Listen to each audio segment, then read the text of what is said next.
What number did you enter? Whose birthday was that, pal? 7777777. Final ID card number on that record. What? The number of the mysterious executive officer who entered the room that day. You mean 777, that ID number? I think you're 17 shy this time. It's telling me one thing, that's Chief Gant's ID number. Say, anyone care to look inside? Is there any money in there? How much does he have stashed away? Look, it's a shard from a broken cup. Somehow looks familiar. Where have I seen this before? There's something else in here too. What's this? Looks like a piece of leather cloth.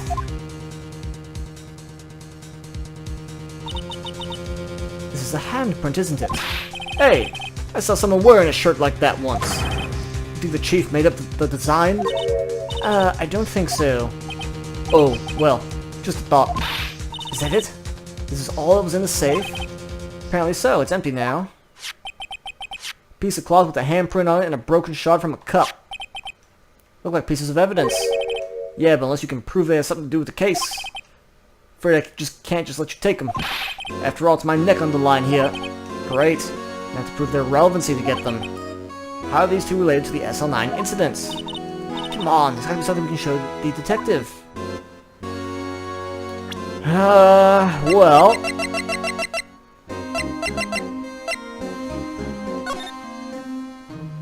Oh, can I not?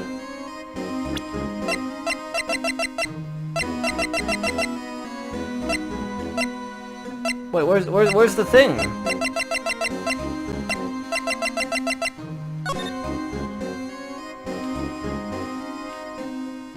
Whoa, what is that? I wonder what this is. Looks like someone drew some kind of sketch here. What is it? Did you find something? I can't make it out. I better keep quiet about it for now. Huh? Oh no, nothing. Why are your eyes moving around about like that, Mr. Wright? Better not forget about this picture. Yeah, if only I could have examined a receipt like that earlier, Let's present him the jar. Gumshoe, look at this jar. I remember when the three of us put that back together. Those were the days. It was yesterday. It's kind of early to be nostalgic. Wasn't this jar a piece of evidence from that case? That's right. The shards had an SL9 incident sticker on it. Does this ring any bells? You know, that fragment we just found? You mean this one in the safe? Yes, that one. That was in the safe. The light bulb clicks. Now that you mentioned it, it's ringing a lot of bells. Let's see if it fits. Here, let me see that shard. I'll take a crack at this. Go ahead, pal. Show us what a rookie can do. That's right. Here's some glue. If I can piece this together again, and prove Chief Gant was knowingly hiding evidence. Here goes.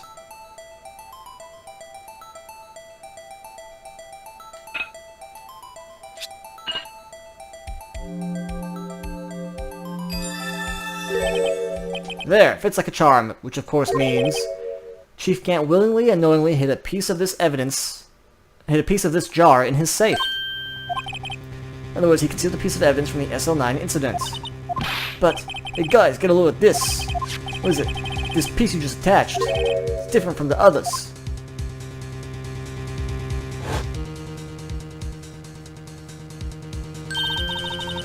There's a reddish line on it. A reddish line. That's blood. I don't get it. Why would Chief Gant hide this in his safe?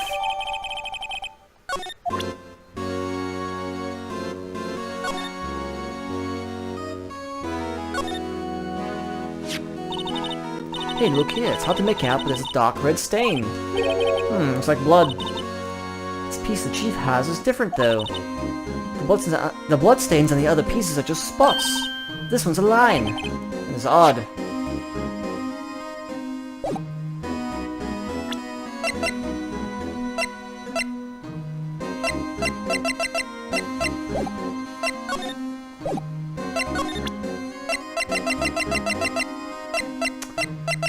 I feel lot better now that this jaw's complete. But it only raises another question. What was a piece of it doing in the chief's safe? More importantly, why wasn't there any money in there?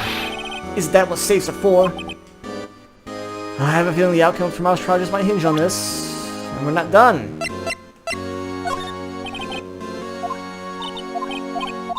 I'll give you a small cactus, yep.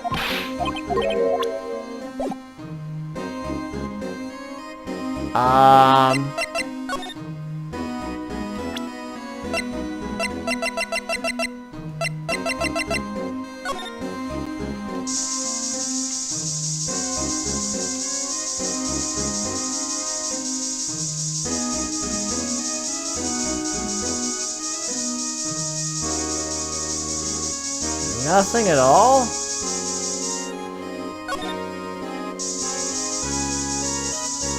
Aha!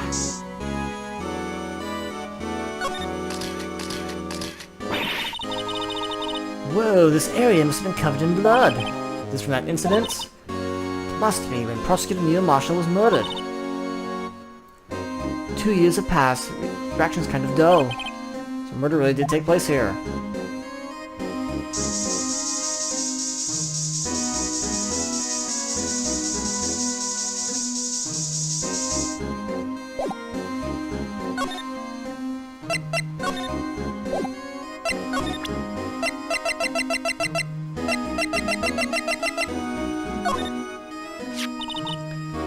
That's what the chief was reading before, isn't it? You know, when we first came in here? Yeah, it looks like the right side of the form has been torn off. So Mr. Edgeworth's list really was only half the whole thing. Something else is bugging me more than that. Take a look at the back of that form, pal. The back? I've already looked at it.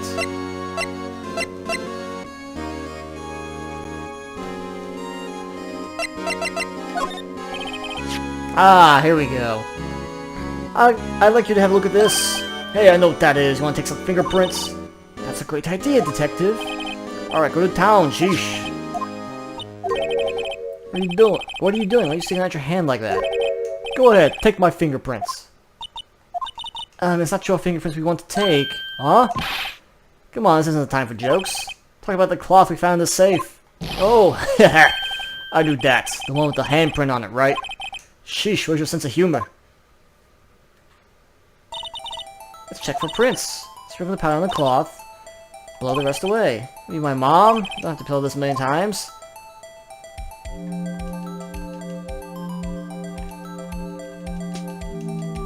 Yay!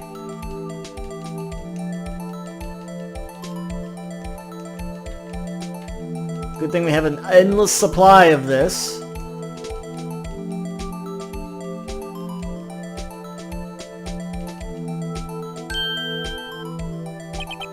I'll give it my best shot. That kind of result won't be any good. I will get a clear result from this print. Let's try a different finger. The middle finger. That's the darkest.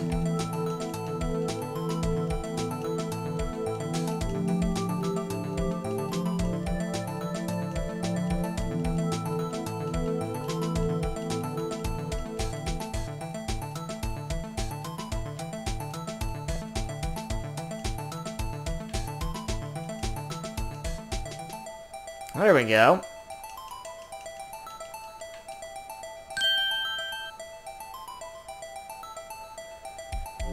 Obviously not Damon Gantz.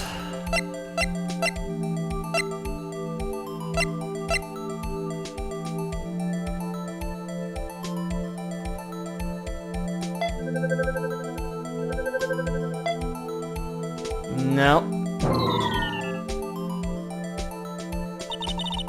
No, that doesn't match. What?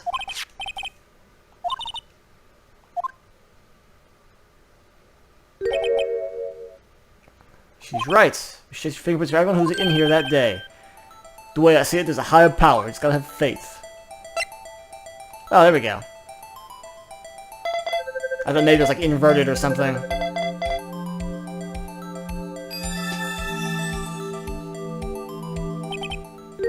No, how can this be? What are Emma's fingerprints doing here? Hey, you found the match. Whose fingerprints? What are they? Huh? Oh, it seems the prints are too old. They aren't clear enough to get a match. Ew. That's too bad. I thought they'd be Doc's prints. Psst. Hey, you, over here. What's going on here? What are that kid's prints doing inside the chief's safe? Don't ask me. Let's just keep this information from Emma for now. Here, maybe you should hold on to this. Well, was I any help? Of course. Thanks to your ID card, we were able to get some hard evidence. Now, that's not very kind, is it? I'm guessing it's Gant. In other words, if it wasn't for his ID card, he would have been useless. Isn't that right, you in the coat? Chief Gant! Didn't think you'd be back so soon. Fortunately, I'm a man who believes in signs. As I was walking to my meeting, I happened to look out a window and saw a stray dog run right into a pole. Just then I thought of a certain detective. Do you mean me, sir? Now then, I'm afraid I'm going to have to ask you all to leave. Yes, sir, sorry. Oh, you in the coats. Me, sir? Drop off your ID on the way out. You won't be needing it anymore. But, sir. Now get out! Yes, sir. We'll be on our way too, then. Wait, you the one without the spiky hair. Don't go yet. Me? I'd like a word with you. Sir, I'm not a licensed scientific investigator yet. You with the spiky hair, you're free to go. Mr. Wright! Look, pal, I've told you once, I've told you 1,000 times. Chief's office is off limits. But no, you just had to go sneaking in there like that, didn't you? But you said you didn't care anymore if you were fired. Yeah, but if I knew it'd be like this, I never would have said it. And I've seen the evidence Chief Gant was hiding in his office. I think I'm finally starting to get the picture. But why has she kept eerily silent about it all this time? Anyway, you listen to me? I'm gonna try to smooth things over with the Chief again. Later, pal. After that, I heard from Emma. Said the police wanted to ask her some questions, so she'll be busy the rest of the day.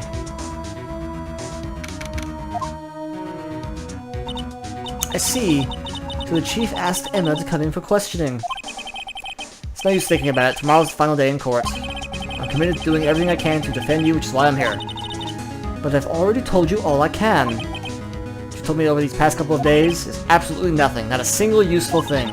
Really? I believe I did mention something quite important. It's something I told you right at the beginning. I said I was the one who stabbed Goodman. You know, I think I finally figured it out. I know who it is that's lurking behind your words. Mia did a good job mentoring you. I'm rather jealous. It seems Edgeworth was right. Edgeworth? Once you're convinced you know something, no one can persuade you otherwise. Thick-headed is the term he used, I believe. Now's my chance to get to tell me the rest of the story! I have to admit, I was more than a little perplexed at first. You insisted you did it, yet there was no evidence. That's when it hit me. It's not that you're unwilling to tell the truth, it's that you're incapable of doing so because of a certain individual. What an intriguing notion. A certain individual, you say? You think I'm protecting this person? Protecting? No, I think afraid of is more like it. If I'm not mistaken, the person in question may have persuaded you to silence. For argument's sake, Mr. Wright, whom, may I ask, is this person you're speaking of? The one I am supposedly so frightened of. What is this person's name? Well, Miss Skye? Mr. Wright, you are addressing the chief prosecutor. Do not forget your place. Still not ready to spill the beans. My apologies. Please tell me a bit more about what you think you know.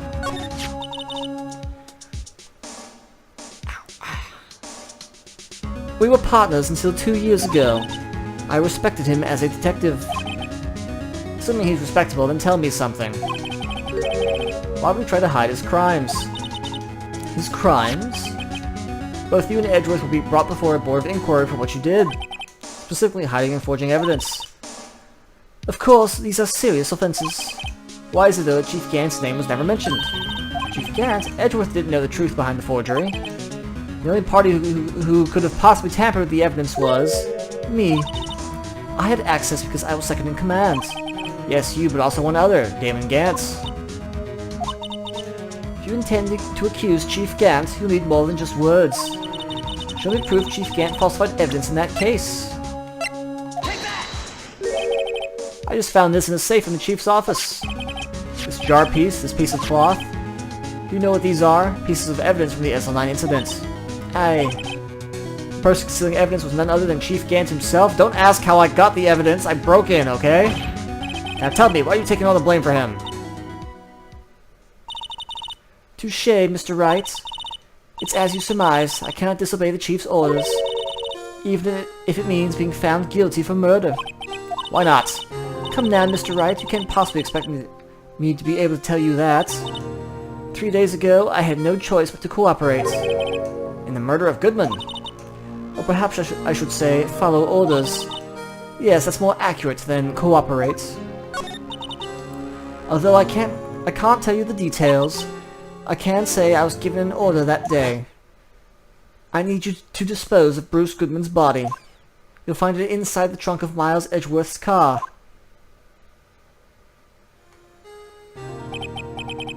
Just as I suspected. Despite what everyone believes, you're not the one who murdered Goodman. Correct. I was trying to take the body out of Edgeworth's car. The trunk's lock was broken. I discovered the murder weapon while inspecting the body. The murder weapon, you mean Edgeworth's knife? No. When I found the body, this was the knife stuck in it. The knife in the incident, serial killer Joe Dark's knife. I couldn't just leave that knife in him, so I took it out and stabbed him with another knife. Edgeworth's knife. That's right. Even though he was already dead, my hands were shaking at the thought of stabbing him. So I ended up cutting my hand. And there's the reason for the bandage. Yes, it seems that I got blood on the victim's shoes as well. And then... she saw me just as I plunged the knife in. Ms. Starr, huh?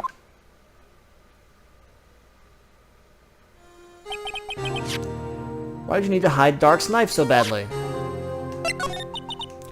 Took a lot of work to finally close the Dark case 2 years ago. It was over with. I didn't ever want it to be opened again. My intent was to prevent that by whatever means possible. So you hid Dark's knife. The weapon used to stab the detective was evidence in the Joe Dark case. If word got out, which it would, the reporters would have a field day with that. So you wrapped the knife in your scarf and hid it. In Edgeworth's exhaust pipe. Right, then I called my sister. To tell her what happened and to ask her to hide the knife that was inside my muffler. I didn't want anyone on the force to know about this. That will explain why Emma is so confident. About Lana's innocence. Speaking of phone calls, I had a bad feeling about one of them that day. Bad feeling? Truth is, after I received those orders from Chief Gant, first thing I did was make a phone call. A phone call to Patrolman Jake Marshall. Marshall? Why call him? The lead investigator for the SL9 incident had been murdered. I wanted that fact to be kept hidden, and I needed help. He was the only other person I could trust. Or at least I thought I could trust him at the time. However, it seems that after I spoke to him, he went off on an escapade of his own. Oh, you mean? Not wanting the case to die, he decided to take things into his own hands. He disguised himself as Goodman and tried to steal the evidence. He'd already stolen the ID card, but it seems he still hadn't made up his mind to break into the evidence room. After my phone call, any remaining doubts he had must have disappeared. So your phone call caused the incident in the evidence room.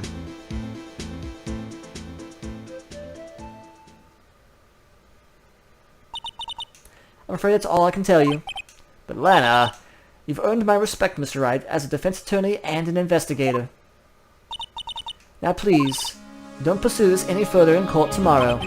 Tomorrow's trial is only one way to drive off Lana's demons. Let's get to the bottom of everything. Goodman's real murderer.